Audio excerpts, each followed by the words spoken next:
Delhi liquor scam కేసులో ఇప్పటికే arrest అయి ఈడీ జ్యుడిషియల్ ఖైదీగా ఉన్న బీఆర్ఎస్ ఎమ్మెల్సీ కవిత చుట్టూ విడిపించుకోలేని ఉచ్చు బిగుస్తోంది. ఒకవేళ ఈ నెల 16న బెయిల్ రావచ్చేమో అనే చిన్న ఆశతో ఉన్న ఆమెకు మరో బిగ్ షాక్ తగిలింది.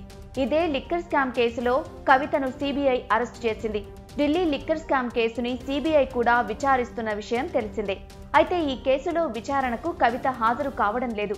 ఎన్నిసార్లు నోటీసులు ఇచ్చినా ఏదో ఓ కారణంగా తప్పించుకుంటూ వస్తున్నారు.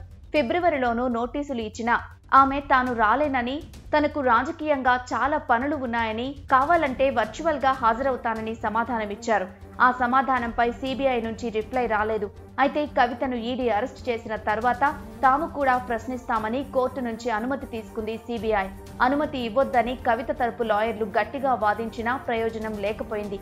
ఇప్పటికే కోర్టు కవిత జ్యుడిషియల్ కస్టడీని పొడిగించగా ప్రస్తుతం తీహార్ జైల్లోనే ఉన్న కవితను సిబిఐ అధికారులు ఈరోజు అరెస్ట్ చేసి జ్యుడిషియల్ కస్టడీ నుంచి సిబిఐ హెడ్ క్వార్టర్స్ కు తరలించారు. ఏప్రిల్ 12న రౌస్ అవెన్యూ కోర్టు ముందు ప్రవేశపెట్టి కవితను సిబిఐ అధికారులు తమ కస్టడీకి తీసుకోనున్నారు.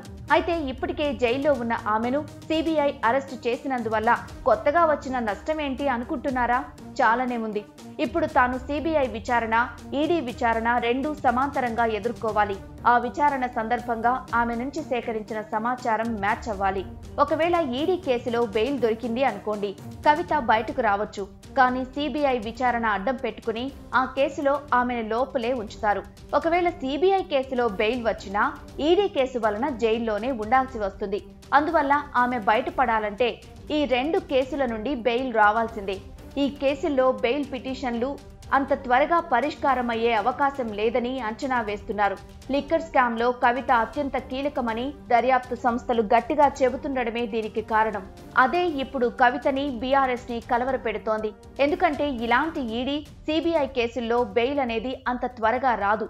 రకరకాల సెక్షన్స్ పెట్టి సుదీర్ఘకాలం జైల్లో మగ్గిపోయేలా చేస్తాయి దర్యాప్తు సంస్థలు. దీనికి ఉదాహరణగా వైఎస్ జగన్ కేసుల్ని చెప్పుకోవచ్చు. జగన్ మీద 11 కేసులు పెట్టి సిబిఐ విచారణ చేసింది.